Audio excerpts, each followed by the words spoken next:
Olá, meus amigos. Vamos dar sequência ao nosso curso de Aprendizes do Evangelho, parte 2. Hoje entrando na 15ª aula. Vamos falar sobre Saulo e Estevão, dentro da parte dos Atos dos Apóstolos. O primeiro tópico fala de Saulo, o doutor da lei. Quem foi Saulo ou Paulo? Paulo de Tarso. Foi a figura mais esplêndida e fantástica de toda a história do cristianismo.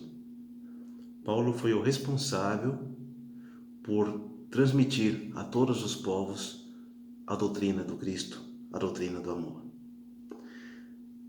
Mas para falar de Paulo, seguindo nossa aula, vamos primeiro entender um pouco o que se passava naquela época, saber onde Paulo surgiu, onde ele nasceu, como foram os seus primeiros anos. Paulo, ou Saulo, como era chamado antes, e por alguns historiadores, Saul, Saul de Tarshish, ou Saulo de Tarso, nasceu na cidade de Tarso, na Cilícia, que era uma província romana, conquistada ainda na época de Júlio César, mais ou menos uns 50 anos antes de Cristo. Paulo vinha de uma família judaica, porque os judeus estavam esparramados pelo mundo, depois da conquista babilônica. Eles foram libertados pelo imperador da Babilônia e se espalharam ali pelo Oriente, umas partes da Europa, perto da Grécia, até pelo Egito. E uma dessas comunidades judaicas muito forte era a cidade de Tarso, que era tida como uma metrópole naquela época, Era a capital da Cilícia. E Tarso existe até hoje. Claro, hoje uma proporção bem menor, está localizada atualmente na Turquia, Então Paulo fazia parte de uma família judaica muito influente, com posses, cujo pai se chamava Isaac. Ele é chamado Saul ben Isaac. Ben era um prefixo que se usava antes do nome do pai para denominar os filhos. Então, Saul ben Isaac, filho de Isaac. Isso nós podemos constatar em vários livros, espíritas ou não.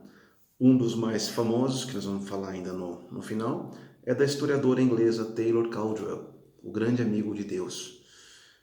Taylor Caldwell escreveu 4 livros muito importantes, um sobre Paulo, o grande amigo de Deus, outro foi Lucas, médico de homens e de almas, a história de Lucas, que é maravilhoso, eu recomendo. Também escreveu sobre Judas, Judas, e sobre Maria Madalena, Maria de Magdala. Bom, com relação a Saulo, temos aí nesse livro citado a história completa, não baseada apenas em suposições, mas em registros históricos, documentos encontrados lá na região. E também uma obra maravilhosa que nós conhecemos no meio espírita, do nosso querido Chico Xavier, Paulo e Estevão.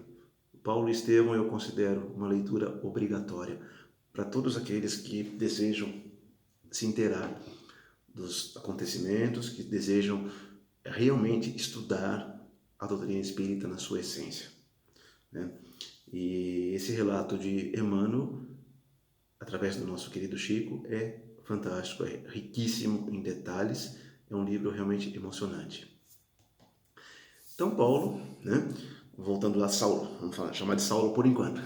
Saulo, ele foi um jovem judeu que logo cedo foi levado a Jerusalém para estudar com um dos membros do Sinédrio, que era Gamaliel, um fariseu muito sábio, doutor das leis judaicas, e que tinha seus discípulos. Ele era como um professor. E Paulo foi deixado a seus cuidados por seus pais para que ele fosse instruído na lei judaica, na lei mosaica.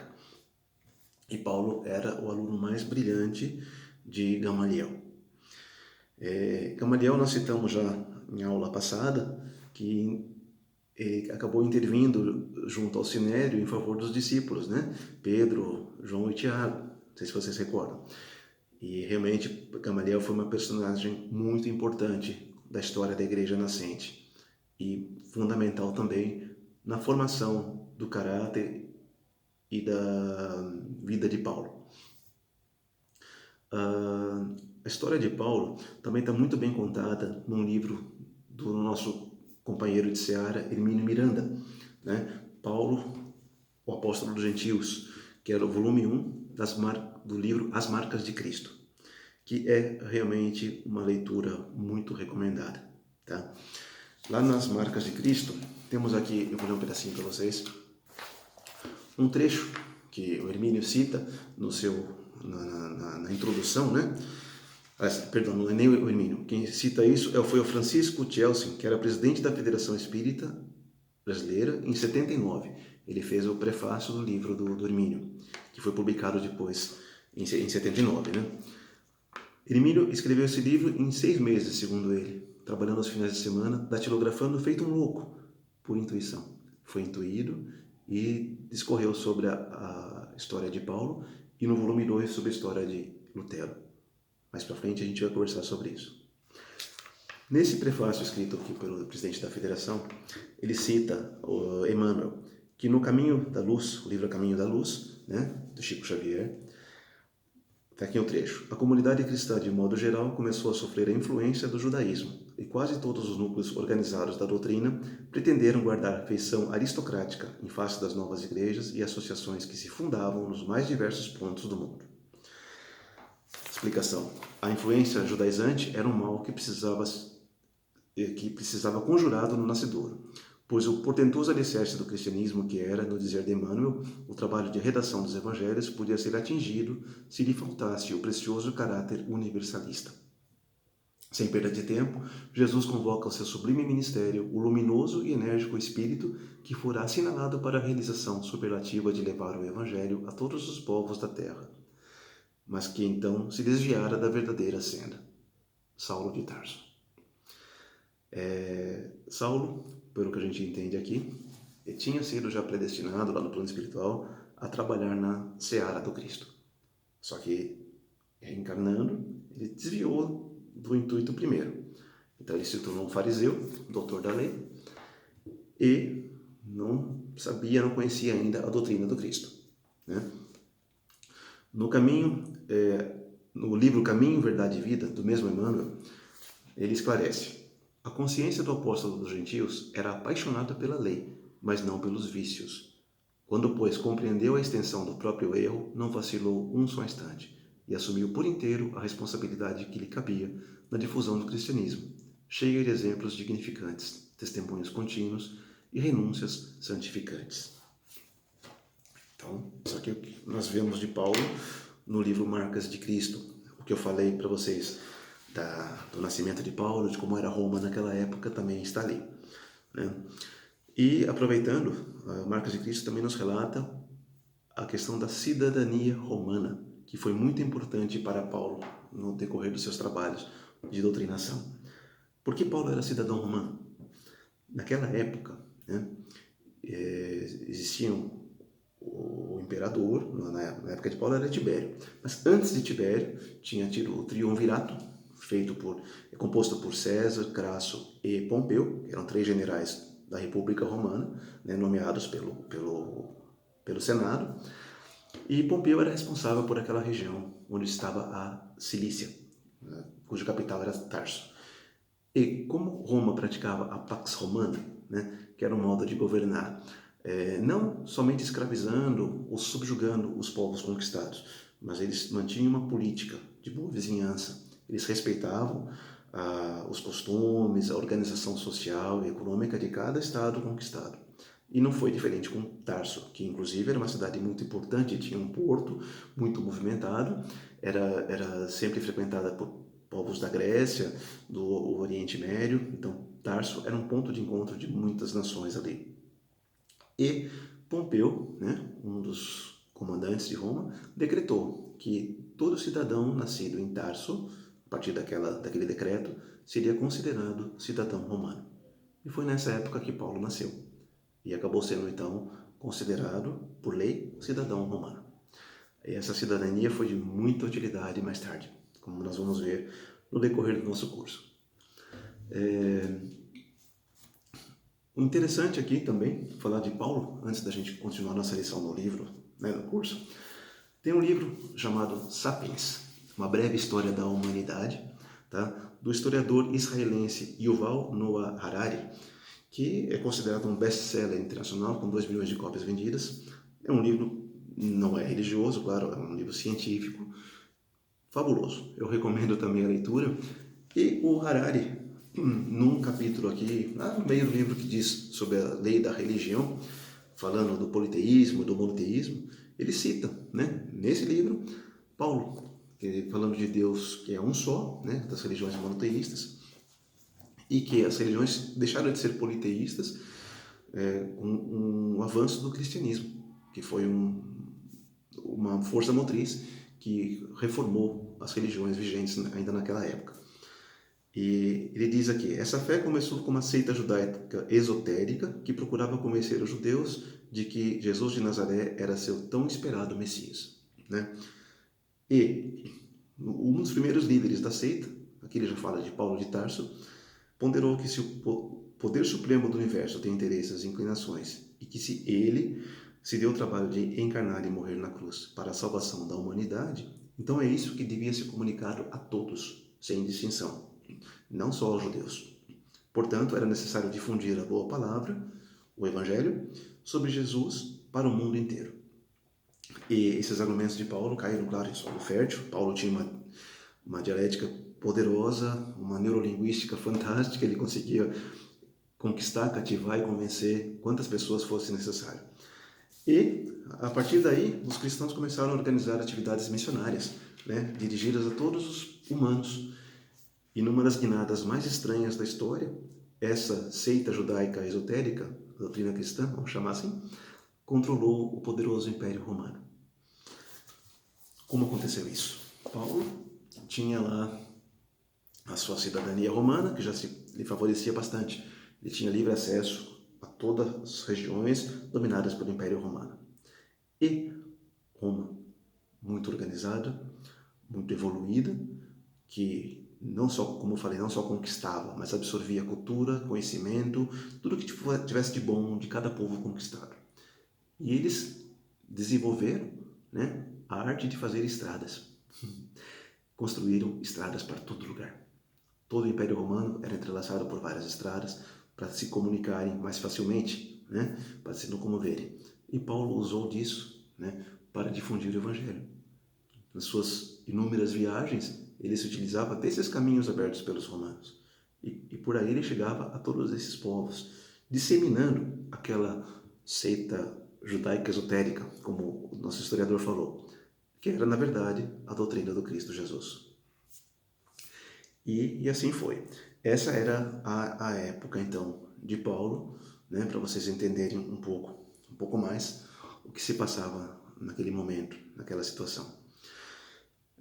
Dizem que Paulo não teve contato com Jesus, a maioria dos relatores aqui. Mas a Taylor Caldwell cita no seu livro Grande Amigo de Deus alguns possíveis encontros de Paulo com Jesus, sim. Não durante a sua pregação do mestre, né? Mas antes. Tem um capítulo que ela cita que Paulo avistou Jesus junto de sua mãe, Maria. E que os dois, ele relata no livro que os dois eram de uma beleza assim, sem igual, e tinham os dois uma doçura no olhar que cativava quem os visse, né? Praticamente escravizando seus corações. Isso ficou bem gravado na mente de Paulo. Só que ele não fazia ideia ainda que aquele jovem tão belo, tão doce, seria aquele pregador que mudaria o mundo para sempre. Voltando aqui no nosso livro, Paulo, que foi levado à escola do templo de Jerusalém, tornando-se discípulo de Gamaliel, tornou-se brilhante. Ele tornou-se um dos mais sábios e um dos mais poderosos doutores da lei judaica. Ele fazia parte do Sinédrio, né? Era um dos membros mais jovens, com 20 e poucos anos, né? Mas tinha grande poder de persuasão, tinha grande influência naquele tribunal judaico. E os membros do Sinédrio, os fariseus, né, como eram, eles começaram a se incomodar muito com os discípulos de Jesus. Eles pensavam, conseguimos crucificar o Nazareno, matamos o Nazareno, agora acabou. Eles não acreditavam que ele tinha ressurgido, né, na ressurreição, mas foi o que aconteceu. E eles ficaram possessos, como pode? A gente pensou que ia acabar na cruz essa história, e agora os seus discípulos estão aí de novo. Eles que fugiram no momento da crucificação, agora estão aí, né, pregando. Estão lá nessa casa do caminho, como a gente estudou na aula passada, estão trabalhando, fazendo curas, magia, sortilégios de toda espécie, blasfemando contra o nosso Deus. Isso era a ideia dos fariseus. E Paulo, claro, compartilhava com eles dessa visão. Não que fosse por maldade, mas ele tinha sido criado nisso. É o que ele tinha recebido de instrução, né?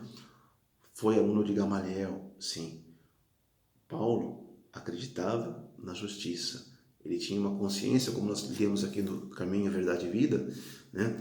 Ele era apaixonado pela lei, mas não pelos vícios das leis judaicas. Então Paulo tinha um coração bondoso, apesar de ser muito duro, né? Às vezes até arrogante. Paulo tinha uma personalidade marcante demais. Ele parecia um leão bravio, né? Dizem alguns historiadores da sua figura, uma cabeleira ruiva na sua mocidade, com o rosto sargento e sempre com cara de bravo. O sangue lhe fervia, ele ficava vermelho quando era assim, confrontado, né, nas suas ideias. E permaneceu assim a vida inteira. Paulo sempre foi determinado, ele sempre foi lutador, decidido. E, dentro daquele grupo de fariseus, ele era o mais determinado a combater os cristãos. Ele achava que eles estavam indo contra a lei, aquela lei que ele tanto defendia. Então, ele começou a persegui-los. O primeiro mártir, né, que foi a primeira vítima, vamos chamar assim, de Paulo, foi Estevão. Estevão, que era um judeu oriundo da cidade de Corinto, né? Ele tinha sido preso e condenado às galés, depois de uma disputa política entre seu pai, que era um judeu rico da cidade, e o próprio governador de Corinto, romano. Os governadores romanos, apesar da Pax Romana, não tinham uma conduta muito lícita. Passaram 2000 anos, a história se repete, nós podemos ver isso, né? Então, permanece da mesma forma. Eles tinham corrupção, tinham subornos, tinham sempre um jeitinho de tomar alguma coisa. E, no caso, eles tomavam as propriedades dos judeus ricos das cidades que eles dominavam. E não foi assim, não foi diferente disso, né, lá em Corinto. E o pai do Estevão, que antes era chamado Gesiel, Estevão foi o nome que ele adotou depois para fugir dos romanos, né? Então ele chamava-se Gesiel, tinha sua irmã Abigail, e o pai deles, que foi condenado, né, ao exílio, à prisão, à escravidão, perdão, por ter queimado propriedades desse governador romano, em represália ao confisco de suas propriedades. Ele ficou com tanta raiva, não se segurou, não confiou na justiça divina e quis fazer com as próprias mãos. Só que com isso ele condenou a si e aos seus 2 filhos à escravidão. O pai de Gesiel e Abigail acabou morrendo, né, às mãos dos romanos, e ele e a irmã se perderam no mundo. Gesiel foi para as galés, né, e Abigail acabou sendo levada para perto de Jerusalém, cidade de Jope, onde uma família a adotou como filha. E Gesiel penou bastante, de galé em galé, né, sendo açoitado, sofrendo tudo que os escravos sofriam nas mãos dos seus senhores, bem cruéis.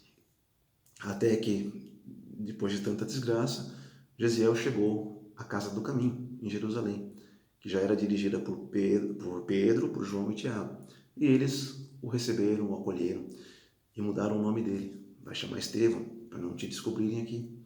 E Estevão foi então doutrinado, ele era judeu, né? Mas ele foi doutrinado nos evangelhos de Cristo, né? E se converteu através dos ensinamentos de Pedro, João e Tiago, e se tornou um dos maiores pregadores, né, da doutrina de Jesus naquele início da comunidade cristã. E Estevão perturbava muito os fariseus. Ele chegou a pregar algumas vezes no templo de Jerusalém e, inclusive, com disputas históricas com Paulo dentro do templo. Paulo não admitia como esse indivíduo, né, da casa do caminho, ignorante, está me confrontando, eu que sou doutor da lei, falando essas blasfêmias a respeito de Deus.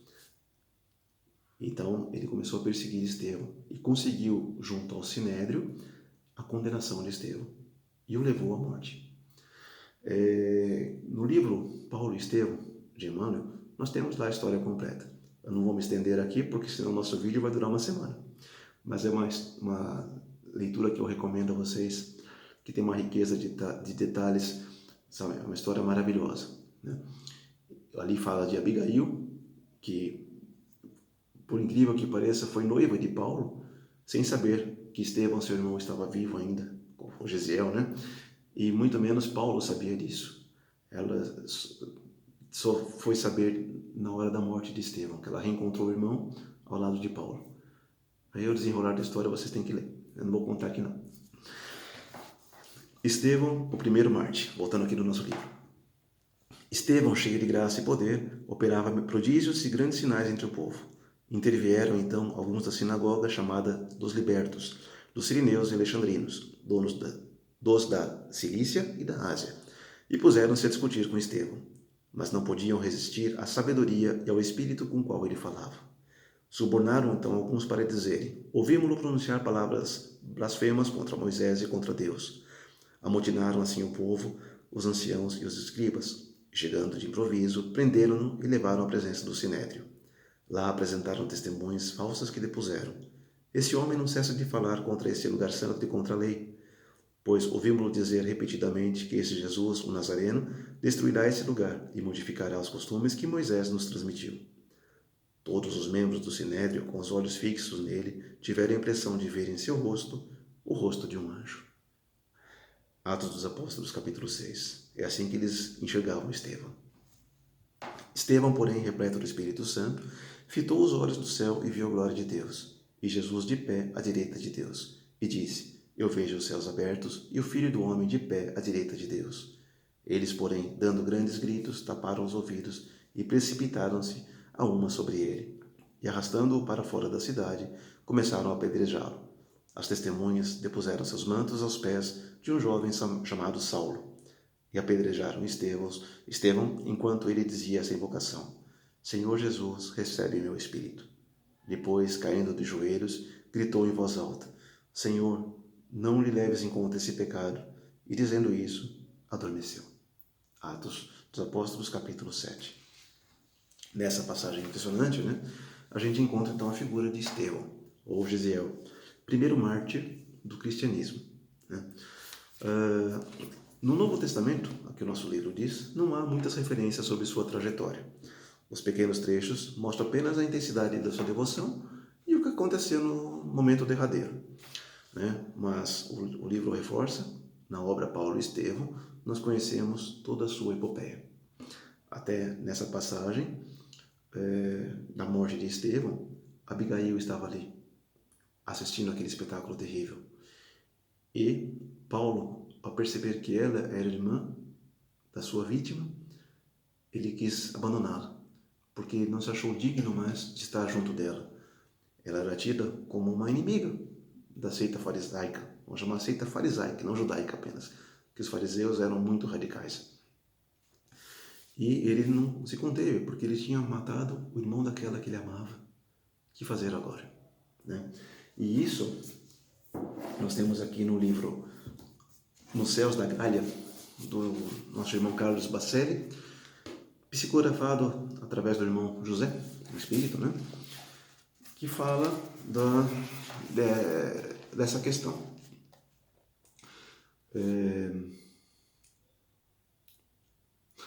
Naquele dia levantou-se grande perseguição contra a igreja em Jerusalém, e todos, exceto os apóstolos, foram dispersos pelas regiões da Judéia e Samaria. Alguns homens piedosos sepultaram a Estevão e fizeram um grande pranto sobre ele. Saulo, porém, assolava a igreja, entrando pelas casas e arrastando homens e mulheres, encerrava-os no cárcere. Seria esse também, diz aqui o Bacelli, o espinho na carne, ao qual Paulo se refere na sua segunda carta aos Coríntios, que a gente vai estudar no nosso curso mais na frente, mas eu vou pincelar aqui para vocês. Capítulo 12, versículo 7. Espinho que haveria de atormentá-lo pelo resto da vida e, por assim dizer, pelas suas existências futuras, prenunciando, porém, sublimes florações ao seu espírito valioso. E para que não me ensoberbecesse com a grandeza das revelações, foi-me posto um espinho na carne, mensageiro de Satanás para me esbofetear, a fim de que eu não me exalte. Assim que Paulo se referia à condenação e morte de Estevão, que foi por culpa dele, né?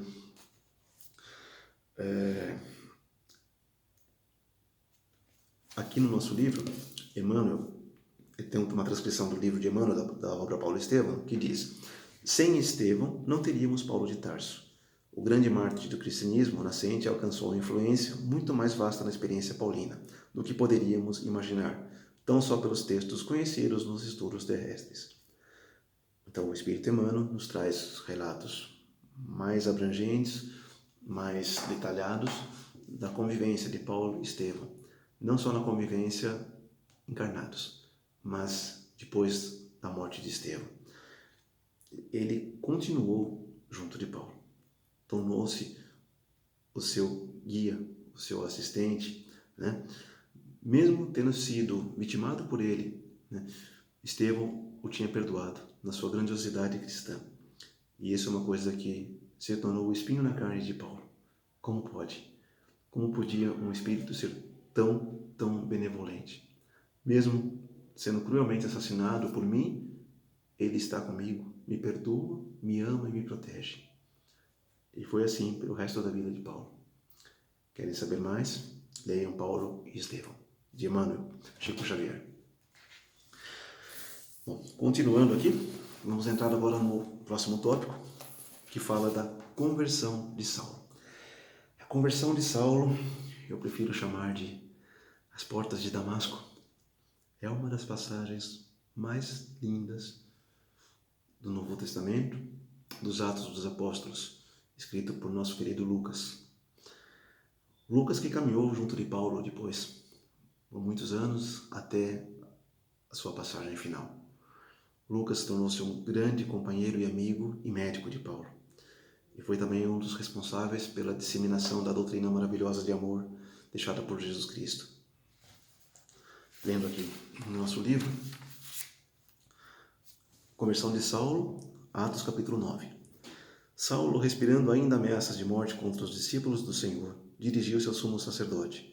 Foi pedir-lhe cartas para as sinagogas de Damasco, a fim de poder trazer para Jerusalém presos os que lá encontrasse, pertencendo ao caminho, quer homens, quer mulheres. Estando ele em viagem e aproximando-se de Damasco, subitamente uma luz vinda do céu o envolveu de claridade. Caindo por terra, ouviu uma voz que lhe dizia: Saul, Saul, por que me persegues? Ele perguntou: Quem é, Senhor? E a resposta: Eu sou Jesus, a quem tu persegues. Mas levanta-te, entra na cidade e te dirão o que fazer. Os homens que com ele viajavam detiveram-se emudecidos de espanto, ouvindo a voz, mas não vendo ninguém. Saulo ergueu-se do chão, mas embora tivesse os olhos abertos, não via nada. Conduzindo-o pela mão, fizeram-no entrar em Damasco. Esteve lá 3 dias sem ver e nada comeu, nem bebeu. Aqui no livro Paulo e Estevão, nós temos essa passagem narrada de forma maravilhosa. Paulo tinha ido determinado a Damasco. Para quê? Ele tinha tomado conhecimento que existia um discípulo de Cristo, já um ancião, muito doce, muito sábio, muito simples, chamado Ananias, que tinha convertido centenas de pessoas nas redondezas de Jerusalém, inclusive sua amada Abigail, que morava ali em Jope. E Paulo, depois da morte de Abigail, ficou determinado a caçar, como se fosse um animal selvagem, o Ananias. E ele conseguiu, através até de tortura e de interrogatórios, né, junto aos prisioneiros cristãos que estavam lá sob sua guarda, saber que Ananias estava escondido em Damasco. Ele tinha saído de Jerusalém para preservar sua vida e foi até Damasco, na Síria. Então Paulo empreendeu uma viagem a esta cidade para prender e trazer de volta Ananias, para castigá-lo como ele achava que merecia. Eis que chegando aos portões da cidade, com os pensamentos ainda em Gesiel, Estevão e Abigail, e tudo que tinha se passado nos últimos tempos, que o torturavam bastante, ele se depara com uma luminosidade na sua frente que ele nunca tinha visto. Brilhava mais que o sol. Ele caiu do cavalo, tombou-se por terra, assustado, e intuitivamente se colocou de joelhos. Imaginem vocês a cena. Vamos imaginar que nós estamos lá, junto com aqueles soldados que tinham ido com Paulo, a gente estava assistindo isso. Que coisa maravilhosa. Eles não estavam entendendo nada. Eles viram o clarão, escutaram uma voz masculina conversando com o seu senhor, Saulo, Saulo de Tarso, mas não sabiam o que estava acontecendo. E Saulo, como bem descrito aqui no Paulo e Estevão,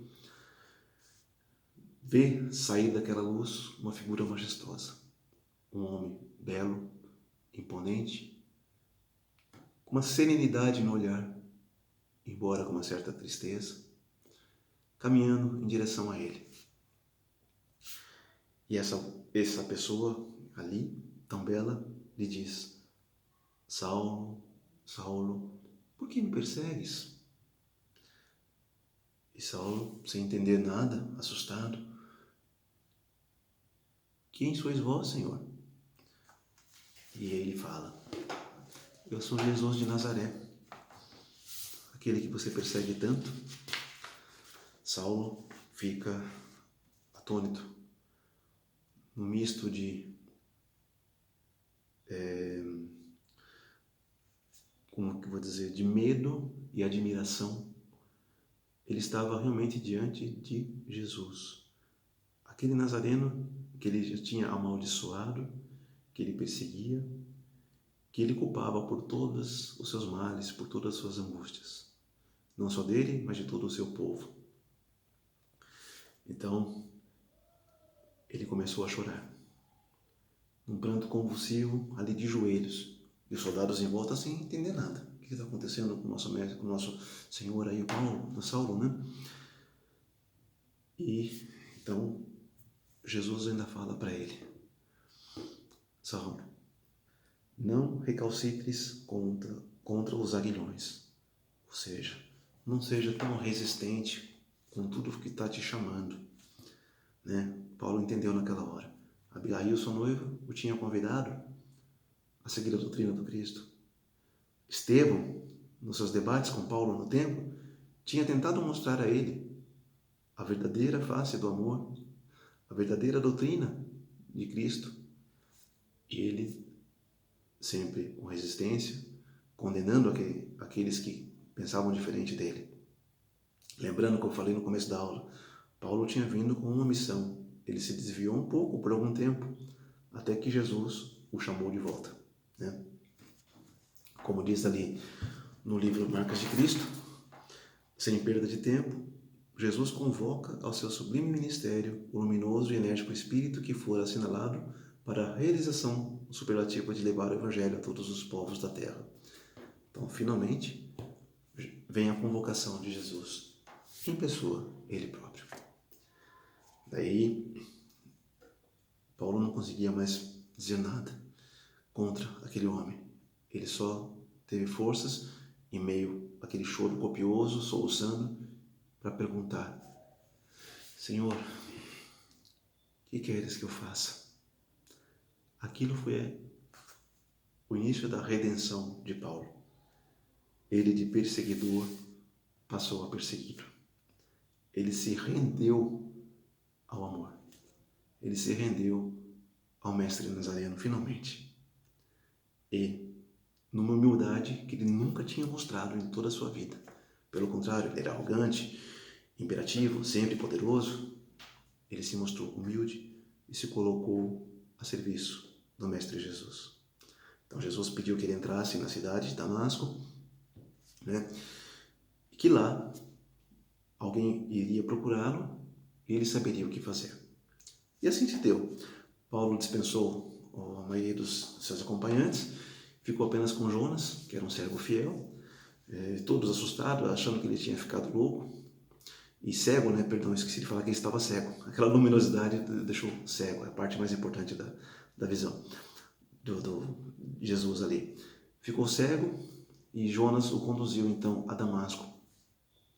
Foram procurar alguns amigos de Paulo que se negaram a recebê-lo, porque achavam que ele estava já doido, né? E então não queriam, naquele momento, conversar com ele, porque estava tendo um concílio de líderes judaicos na cidade e não queriam que Paulo se apresentasse daquela forma. Seria um baque muito grande para eles. Então Jonas o leva a uma pousada, uma hospedaria, né? Bem simples, de um tal de Judas, e lá ele fica por 3 dias, sem enxergar, sem se alimentar, sem entender o que estava acontecendo, apenas esperando. Nesse meio tempo, Ananias recebe, por mediunidade, né, as ordens de procurar Paulo naquela hospedaria e trazê-lo trazê-lo enfim para a verdade do amor do Cristo. E Ananias, que era também o perseguido, que seria a próxima vítima de Paulo, acaba curando a visão de Paulo e lhe mostrando o verdadeiro caminho. Paulo, já totalmente modificado pela visão que teve na estrada de Damasco, abraça Ananias, né, de joelhos, pedindo-lhe perdão por ter querido prendê-lo e matá-lo, e começa a entender o que Jesus tinha deixado. O principal, aquele amor incondicional que todos os seus discípulos praticavam. Primeiro, um Estevão estava sendo apedrejado e morto por ele e o perdoava. Agora, Ananias, que seria uma de suas vítimas, seria preso por ele e estava ali para ajudá-lo, né? Para abrir de novo os olhos, trazer de volta a visão e colocá-lo, enfim, a serviço do Mestre Jesus. E assim foi feito. Ananias deu a Paulo alguns escritos dos evangelhos que ele tinha consigo, né? E Paulo estudou a fundo aquelas escrituras e ficou maravilhado com aquela doutrina. Ele, que era doutor da lei, entendeu que o que ele sabia era apenas um pouquinho, um rodapé de toda a verdade que se lhe abria agora aos olhos recém-devolvidos, né? Jesus tinha feito ele fechar os olhos para a vida que ele tinha. E através de Ananias, o fez abrir os olhos para uma nova vida, uma nova realidade. E assim foi feito. Paulo, no ímpeto, já quis sair pregando lá na cidade de Damasco para a comunidade judaica, né? Embora não tenha sido compreendido. Os fariseus e os outros judeus que o conheciam muito bem já achavam que ele estava louco, né? Ou, como é que pode? Ele que perseguia os cristãos, que era o doutor da lei, se bandeou para o lado do inimigo? Como pode uma traição dessa? Então eles ficaram com muito medo que Paulo pusesse tudo a perder. Não sabiam se ele estava louco ou se estava falando a verdade. Só sabiam que eles tinham que detê-lo e resolveram matá-lo. E assim tentaram fazer. Os cristãos, né, que estavam lá junto com Ananias, sabendo disso, deram um jeito de tirar Saulo da cidade. Damasco, como a maioria das cidades daquela época, tinha muralhas altas. Todos os seus portões estavam vigiados, então não tinham como sair. O que eles fizeram? Colocaram Saulo dentro de um cesto bem grande e o desceram, através de cordas, pela muralha da cidade. E assim conseguiu escapar da morte. Foi levado para Jerusalém, né? Já restabelecido, com a sua visão, com a saúde já melhorada, e foi procurar os companheiros da Casa do Caminho. Claro, chegando lá, teve uma série de obstáculos. Como é que pode? Não era o xerife lá dos fariseus, o doutor da lei que queria matar a todos nós? O que ele está fazendo aqui? Pode ser uma cilada, né? Eles acharam que ele estava era um lobo vestido em pele de cordeiro que queria se infiltrar no meio deles para prender todos. Mas cá entre nós, qualquer um, né, em sã consciência, pensaria igual. Não podemos condená-los. Ele era um perseguidor e de repente estava no meio deles. Será que dá para acreditar? Dá para confiar? Né? Então já foi um dos primeiros obstáculos de Paulo que se tinha colocado a serviço do Mestre Jesus, que queria trabalhar na sua doutrina, na sua seara de amor. Continuando o nosso livro, né, vamos falar da pregação em Damasco e do encontro com Barnabé. Saulo esteve alguns dias com os discípulos de Damasco. Imediatamente nas sinagogas começou a proclamar Jesus, como eu já lhe falei, afirmando que é o Filho de Deus. Todos os que ouviam ficavam estupefatos e diziam: mas esse não é o que devastava em Jerusalém os que invocavam seu nome? E veio para cá expressamente com o fim de prendê-los e conduzi-los aos chefes dos sacerdotes, né? Decorridos muitos dias, os judeus deliberaram entre si como matá-lo. Saulo teve conhecimento dessa trama, vigiavam até as portas da cidade dia e noite para o matarem. Então os discípulos fizeram-no descer pela muralha, oculto num cesto. Tendo chegado a Jerusalém, tentava associar-se aos discípulos, mas todos tinham medo dele, e não acreditando que fosse de fato discípulo. Então Barnabé, que era um dos colaboradores da Casa do Caminho, tomou-o consigo, levou-o até os apóstolos e contou-lhes como, no caminho, Saulo vira o Senhor, e o qual lhe dirigiu a palavra, e com que intrepidez em Damasco falara no nome de Jesus. Daí por diante ia e vinha entre eles, em Jerusalém, falando com intrepidez no nome do Senhor. Atos capítulo 9. O Barnabé, né, tinha sido enviado pelo plano superior para esse auxílio. Ele era um dos integrantes da Casa do Caminho. E foi através dele que Paulo conseguiu ser aceito finalmente pelos outros apóstolos. Né? Se não fosse pelo testemunho de Barnabé, dizendo: não, eu vi, eu soube dos relatos lá dos companheiros dele, que viram ele falando com alguém na estrada de Damasco, e ele próprio relatou que viu o Mestre Jesus.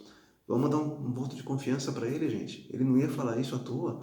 Como é que ele que perseguia, que amaldiçoava, que dizia que era blasfêmia, né? Dizendo que viu Jesus, que conversou com ele, né? Até quem dentre aqueles companheiros lá da Casa do Caminho não queria ter visto Jesus e conversado com ele, como Paulo fez, né? E Barnabé ainda deu testemunho de que ele tinha visto as pregações de Paulo em Damasco. Então isso foi muito importante para que Paulo fosse aceito. Claro, ainda não ficou fácil a situação de Paulo. Por quê? Paulo resolveu também ir junto aos discípulos pregar nos templos, em Jerusalém, nas comunidades ali próximas, e foi também execrado pelos seus antigos companheiros. E esse aí era doutor da lei, né? Como ele está pregando agora em nome do Nazareno? Tem alguma coisa errada. Ele está louco, né? Ele não pode fazer, ele vai acabar com a nossa lei, ele vai acabar com o nosso templo, ele vai acabar com a nossa comunidade. Temos que dar um fim nele. E também estavam tramando para matar Saulo, matar Saulo. Então, os próprios discípulos da Casa do Caminho, né, sob a liderança de Pedro, deliberaram que seria melhor que Saulo se afastasse. Tipo, companheiro, seguinte, vamos sair um pouco de cena, que a gente não quer que você morre, né? E assim feito, mandaram Saulo de volta para Tarso. E lá ele ficou por 3 anos. Não em Tarso, mas no deserto vizinho, onde ele trabalhava como tecelão. Todo judeu daquela época, fosse de família rica ou não, ele tinha por obrigação aprender um trabalho manual. E o de Paulo, que ele tinha aprendido na infância, era de tecer, né? Então, era tecelão. Ele fazia tendas que vendia aos beduínos, os viajantes. Então, foi esse ofício que Paulo exerceu nesses 3 anos que ele ficou lá no deserto, estudando as Escrituras, meditando e se preparando para a sua missão tão grandiosa. Então, esses foram os primeiros acontecimentos, né, da nova vida de Paulo. Na sequência, na parte B, nós teremos os relatos das suas viagens missionárias e assim por diante. Temos muito a conversar. Aqui fica a reflexão, né? Será que já encontramos o nosso caminho de Damasco, ao ponto de nos dispormos a servir a Jesus? Paulo já percebeu que não era só encontrar Jesus na sua frente, ficar cego e depois restituir a visão e pronto. Não, ele viu que era um pouquinho mais duro o caminho. Ele quis pregar naquele intuito que muitos de nós espíritas faz também. Quando a gente se depara com essa doutrina maravilhosa, a gente tem vontade no início de sair pregando para todo mundo o que a gente acha que é verdade. Só que nem todos estão preparados para ouvir. Então nós temos que puxar um pouquinho o freio, nos deter, calma. Tudo a seu tempo. E assim foi feito com Paulo. Olha que lição que nós temos aqui. Os próprios apóstolos disseram para ele, calma, se prepara, tudo a seu tempo. Você vai ser muito útil, né? Nós vamos ter muito a fazer ainda pela doutrina do nosso Mestre Jesus. Mas, calma. Uma coisa importante aqui no livro da Taylor Caldwell, né? Inclusive essa Taylor Caldwell, alguns relatos já dizem que ela tinha mediunidade, embora ela nunca tenha relatado isso às claras, né? Mas pela leitura dos livros dela, eu tive a oportunidade de ler 2 deles, realmente é uma riqueza de detalhes, uma profundidade que é impossível que sejam apenas baseados em pesquisas de documentos históricos. Nós temos alguns programas gravados da Seara Espírita, né, de alguns estudiosos do nosso meio, que falam sobre ela. Então, se quiserem pesquisar, eu achava interessante também. Uma coisa que ela fala aqui no prefácio do livro O Grande Amigo de Deus, que eu acho válido relatar para vocês. Pode alegrar a muitos e deprimir outros, dar-se conta que o homem nunca muda realmente e que os problemas do mundo de Saulo são os mesmíssimos com que nos defrontamos hoje. Alegrar por ter o homem um meio destemido de sobreviver a seus governos e seus tiranos, sobrepujando-os, e deprimir pelo fato de ele nunca aprender através da própria experiência. Como disse Aristóteles muito antes do Cristo, um povo que não aprende com a história está fadado a repeti-la. É óbvio que a estamos repetindo hoje em dia. Nós vamos ler daqui para frente as epístolas de Paulo. E essas epístolas maravilhosas, vocês vão ver, meus queridos, que foram escritas não somente para aquela época, mas para os dias de hoje. Tem um livro aqui do Antônio César Perry de Carvalho, que foi presidente da Federação Espírita Brasileira, né, que chama As Epístolas de Paulo à Luz do Espiritismo. E tem um trechinho aqui do primeiro capítulo que fala de Paulo e Emmanuel, só para encerrar aqui nossa aula de hoje. É um fato curioso, né, do encontro do senador Públio Lentulus, Emmanuel, como nós já sabemos, com Paulo, que está registrado em mensagem psicografada do dia 13 de março de 1940, em Pedro Leopoldo, né, pelo Chico Xavier, assinada por Emmanuel. Emmanuel nos diz: lede as cartas de Paulo e meditai. O convertido de Damasco foi o agricultor humano que conseguiu aclimatar a flor divina do Evangelho sobre o mundo. Muitas vezes foi áspero. A terra não estava amanhada e se em alguns pontos oferecia leiras brandas e férteis, na maioria eram regiões em espinheiro e pedregulho. Paulo foi lidador de sol a sol. Conheci-o em Roma, em seus dias de trabalho mais rude e de provações mais acerbas. Viu uma única vez, quando um carro de estado transportava o senador Públio Lentulus ao longo da Porta Ápia, mas foi o bastante para nunca mais esquecê-lo. Trocamos algumas palavras que me deram a conhecer a sua inteireza de caráter e a grandeza da sua fé. O fato ocorria pouco depois da trágica desencarnação de Lívia, e eu trazia o espírito atormentado. As palavras de Paulo eram firmes e consoladoras. Lede-o sempre, e não vos arrependereis. Lívia, se nós lemos lá o livro Há 2000 anos, ditado a Chico Xavier por Emmanuel, uma leitura também maravilhosa, tá? Lívia era esposa de Públio Lentulus, senador de Roma. Ela se converteu ao cristianismo e, sem que ele soubesse, ela se colocou entre os mártires que foram dizimados pelos leões nos circos de Roma. E logo depois de sua morte, Paulo né, encontrou esse senador e lhe confortou. E eles nunca mais se largariam por várias encarnações. Paulo, quando Públio Lentulus desencarnou no ano de 79, durante a erupção do vulcão Vesúvio, que soterrou Pompeia, veio receber veio receber Públio Lentulus, nosso querido Emmanuel, né, no seu desencarne. E nós temos aqui outra mensagem do Espírito Pneio Lúcio, psicografada pelo Chico também, que diz: é agradável comentar o esforço de Emmanuel na vanguarda do serviço de evangelização pelo Espiritismo, nos domínios da língua portuguesa. Pelo amor profundo devotado a ele, a inesquecível figura de Paulo, você poderá concluir das razões que levaram o esforçado jesuíta a dar o nome do grande apóstolo à cidade que lhe mereceu cuidados especiais no lançamento, a ponto de esperar o aniversário da conversão do Doutor de Tarso e, em janeiro, dia 25, para iniciar os primórdios da grande metrópole brasileira, colocando-a sob a proteção do amigo da gentilidade. É que também Paulo, na vida espiritual, jamais descansou. Quando o senador romano desencarnou, extremamente desiludido em Pompeia, foi contemplado com os favores do sublime convertido. Paulo sempre se consagrou às grandes inteligências afastadas do Cristo, compreendendo-lhes as íntimas aflições e o menosprezo injusto de que se sentem objeto no mundo, ante os religiosos de todos os matizes, quase sempre especializados em regras de intolerância. Esclarecendo, a cidade de São Paulo foi fundada no dia 25 de janeiro de 1554 pelo padre Manuel da Nóbrega. O padre Manuel da Nóbrega, como já sabemos, foi uma das reencarnações do próprio Emmanuel.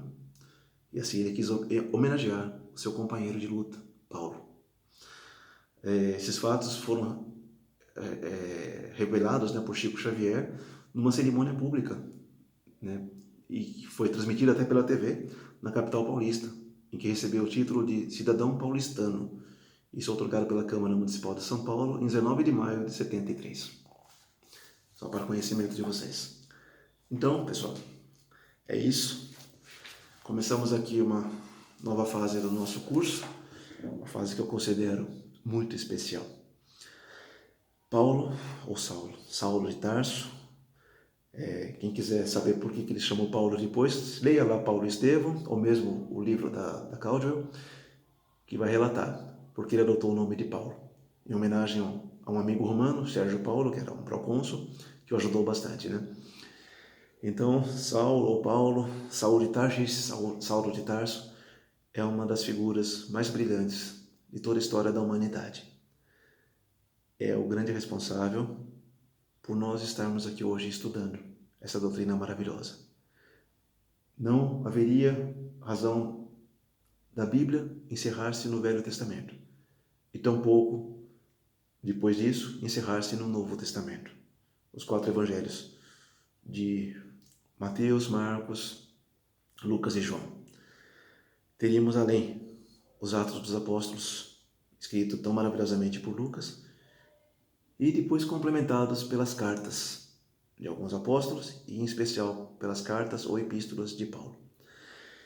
Tem muito conhecimento ali, conhecimento abençoado, conhecimento atual, que nós podemos interpretar muito bem dentro da doutrina espírita, dentro da doutrina do amor, colocarmos em prática e lutarmos como Paulo por um mundo melhor, acreditando que Jesus nos trouxe uma mensagem da verdade, do caminho real para a luz, do caminho real para o Pai. Não é um caminho fácil, como Paulo percebeu. Mas se nós nos auto-intitulamos aprendizes do Evangelho, nós já estamos nos nomeando por nós mesmos soldados do Cristo, assim como Paulo. Vamos fechar nossos olhos para tudo de ruim que já vivemos.